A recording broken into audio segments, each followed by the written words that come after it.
Oke, ditambah panjang lebar peserta nomor 2 Pak Wakil Ketua kita Pak Erwani.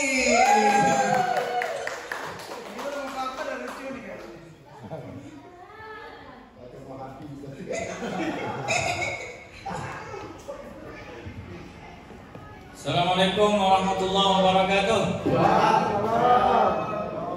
Ahlan wa sahlan. Perkenalkan, nama saya Erwani. Biasa dipanggil diklat, panggil pelatihan, dipanggil khutbah, bahkan saya pernah dipanggil PTA.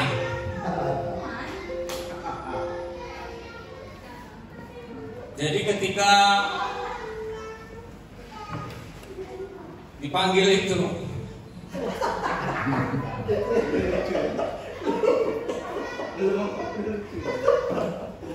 jadi nama saya Erwani ya, Erwani, tapi biasanya dipanggil diklat. Pak, ada diklat Pak, pasti dipanggil diklat itu, panggil pelatihan.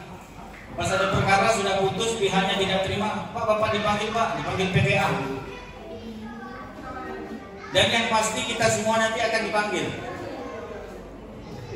dipanggil jadi almarhum, yaitu dipanggil Allah. Makanya ketika materi ini saya bawa ini, Zidan ini sudah optimis, sudah pesimis sama saya. Pak Wakil itu kalau dia stand up komedi tidak bakalan lucu. Makanya dia cerita ke Pak Jasim. Pak Jasim, saya sarankan Pak Jasim nontonnya lah stand up komedinya Pak Wakil. Karena saya sering dipanggil khutbah kan,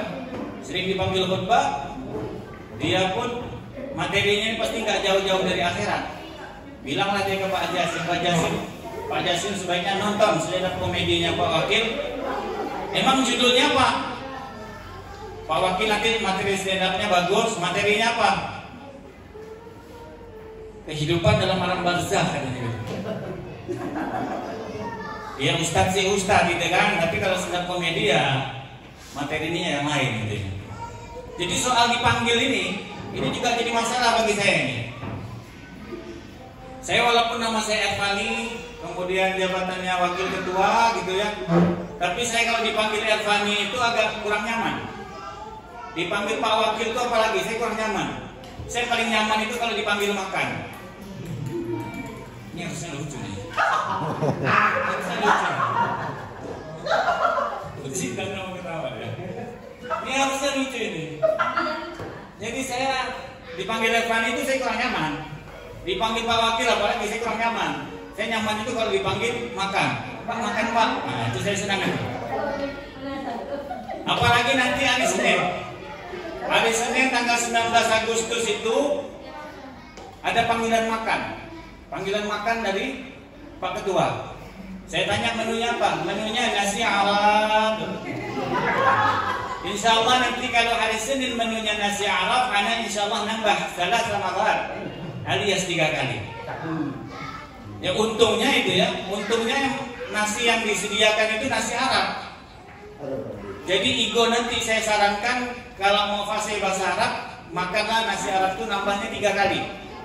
Insya Allah nanti pulang ke rumah istri pangling. Pas ketuk pintu, Assalamualaikum ya habibi, katanya begitu ya. Bang ente gila apa bang, katanya. Anda habis makan nasi Arab, katanya begitu. Jadi untungnya nanti hari Senin itu makannya nasi Arab. Saya khawatirnya kalau hari Senin itu nanti menunya bukan nasi Arab tapi tom yam, makanan Thailand, itu saya khawatir Igo lagi, saya khawatirnya itu. Besoknya dia lomba karaoke karena hari ini yang makannya tom yam. Pas lomba karaoke itu lagunya lagu Thailand. Hap katanya gitu. Itu masih untung juga itu, masih sering kita lihat di YouTube. Lagu Thailand kan sering viral tuh. Kita sering lihat di YouTube. Yang saya khawatirkan hari Senin itu makan nasi Afrika. Kalau makan nasi Afrika, Igo pas ditanya pihak itu hari Selasanya ditanya, Pak nama Nuan siapa? Pernah nonton ya? Pernah nonton? di Afrika itu, kan ada videonya itu. Namamu siapa? Namamu siapa? Iko itu kalau hari Senin nanti makan nasi Afrika, pulang ke rumahnya ditanya istrinya, bang dari mana? Tepuk tangan dulu dong. Ini materi mahal ini ya. Materi mahal ini. Masih soal panggilan. Saya kan sering dipanggil Pak Wakil, dipanggil tahlilan, dipanggil khutbah ya. Nah kemarin sempat dipanggil khutbah sama Pak Cik. Saya bilang, insya Allah Pak Cik. Tapi walaupun saya jawabnya itu bimbang, jawabannya itu nggak pasti ya. Tapi saya rekaman Pak Cik. Saya latihan itu di ruangan itu, saya cek 15 menit. Sampai saya tulis materinya, saya kasih judul karena materinya kemerdekaan. Saya kasih judul Menggapai Kemerdekaan Melawan Hawa Nafsu. Wah, siapa saya itu sebenarnya hari Jumat itu? Sampai saya survei ke Masjid Biru itu, Masjid Darussalam. Saya survei, oh begini cara khutbahnya kan. Jadi saya serius itu Pak Cik. Udah saya siapkan materinya. Tapi H-1 hari Kamis sore saya tanya Pak Cik jadi nggak khutbah besok? Rupanya nggak jadi. Di pranknya saya kan.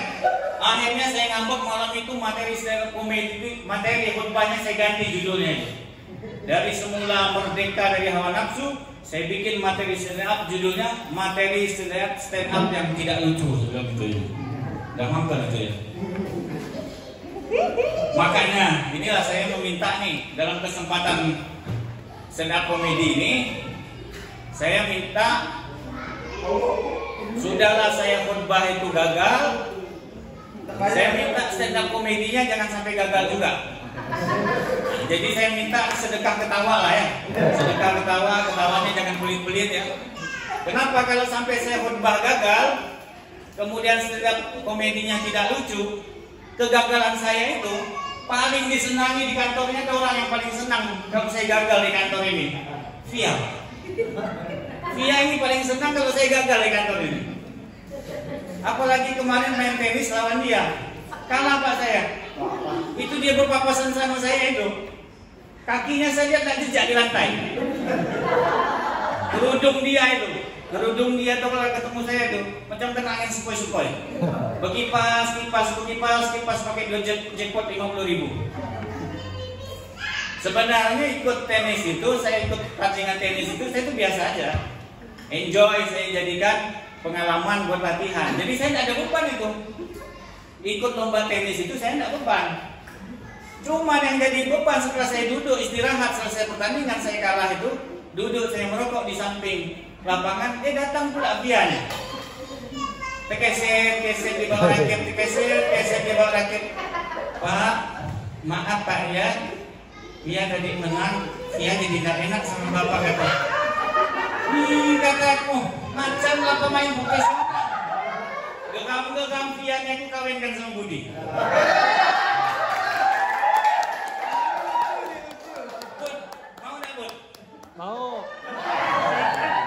Bud, kalau kau mau Bud, kita bagi dua. Doanya. Mau doa pembuka, saya doa penutup nanti ya. Tepuk tangan dulu dong. Waktu. Jadi pelaksanaan 17 Agustus ini kita banyak lomba-lomba tersebut, kita tidak bisa melepaskan man behind the scene-nya, yaitu Pak Muksin. Tepuk tangan dulu buat Pak Muksin.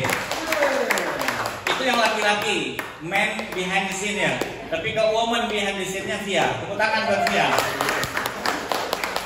Tapi walaupun stand up comedy ataupun 17-an lomba 17-an ini seru, sampai detik ini pun sepertinya seru, tapi saya sudah mulai mencium aroma tidak sportivitas, tidak sportif. Kenapa? Indikasinya apa?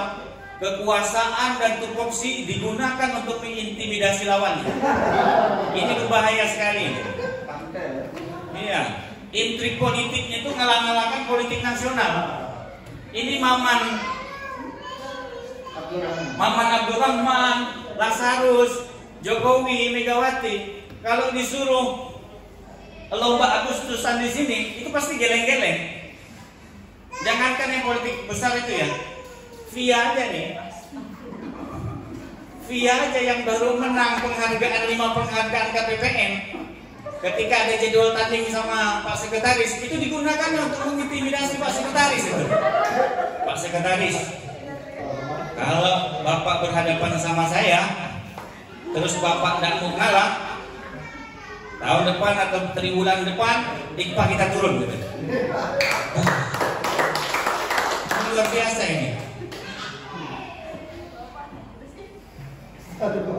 Jadi seandainya Jokowi itu kalau ditawarkan tanding tenis di sini, itu pasti dia geleng-geleng juga, nggak mau saya. Kalaupun Jokowi itu mau tanding tenis di PA Putus Bau ini 17 Agustus dan ketemu via, itu sama via pasti diintimidasi. Ini masih panjang ini. Masih diintimidasi. Pak Jokowi, Bapak mau tanding tenis ini kan? Iya betul. Emang kenapa sebaiknya Bapak ngalah saja Pak? Loh, kok saya harus ngalah main tenis? Bapak kan berhadapan sama via, jadi Bapak harus ngalah. Loh, kok bisa gitu? Kalau Bapak tidak mau ngalah berhadapan tenis sama saya, IKN tidak jadi pindah ke sana Pak. Terus IKN-nya mau pindahkan di mana? Pindahkan di Jongkat katanya gitu. Kenapa harus Jongkat? Semakin dijunjung semakin dekat. Awak melambung saya sikat. Kurangan dulu lah. Ini mahal ini materinya ini ya. Termasuk ego ini ya. Ego ini walaupun dia satpam, kadang-kadang pramubakti, kadang-kadang mengerjakan tupoksi yang lain, itu tidak lepas juga dari intimidasi terhadap lawannya. Bukan tanggung-tanggung Pak Ci yang diintimidasinya kemarin saya dengar di smoking area itu. Pak Ci, kita kan berhadapan di final ini. Kalau Nuan tidak mau kalah sama saya, katanya sama aku, lapangan depan kantor ini tidak mau aku tebas. Udah tidak mau aku tebas, aku tanam kangkung malu katanya. Biar duri semua di sini kata dia. Kalau duri kangkung malu itu masih dianggap kecil kata dia, pokok durian saya tanam situ katanya. Biar duri semua di sini kata dia. Pak Ci kata dia, kalau Pak Ci tak mau kalah sama saya, plafon yang bolong itu tidak mau saya nambalnya. Bila perlu pipa-pipa yang masih betul itu saya hancurkan semua, banjir dah katanya. Akhirnya tapi walaupun begitu Pak Ci karena dia kuat semangatnya, akhirnya Pak Ci tetap menang dalam lomba tenis kemarin. Tepuk tangan dulu buat Pak Ci. Oke.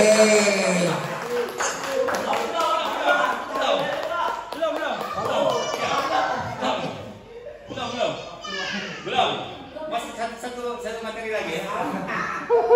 Nah, jadi karena saya melihat intrik-intrik di sini itu seperti itu, saya melihat intrik-intrik politik dalam perlombaan itu, maka hari ini juga saya akan menggunakan itu untuk kemenangan. Saya akan menggunakan kemenangan saya untuk sebagai koordinator Hawas Beat. Kalau sampai stand-up komedi ini saya kalah, penontonnya tidak terbahak-bahak, maka keadaan ini akan saya jadikan temuan. Temuan 1, wakil ketua tampil stand-up komedi, pegawai tidak ketawa terbahak-bahak, dan akhirnya Pak Wakil kalah. 1. Kedua, sikap para pegawai tersebut telah merupakan pelanggaran terhadap prinsip loyalitas terhadap negara. Rekomendasi 1, membatalkan kemenangan peserta yang menang. 2, menetapkan Pak Wakil sebagai pemenang komedi stand-up komedi. 3, menambah hadiah lombanya menjadi 3 kali lipat. Assalamualaikum, nama saya Irfani, saya senang dipanggil makan.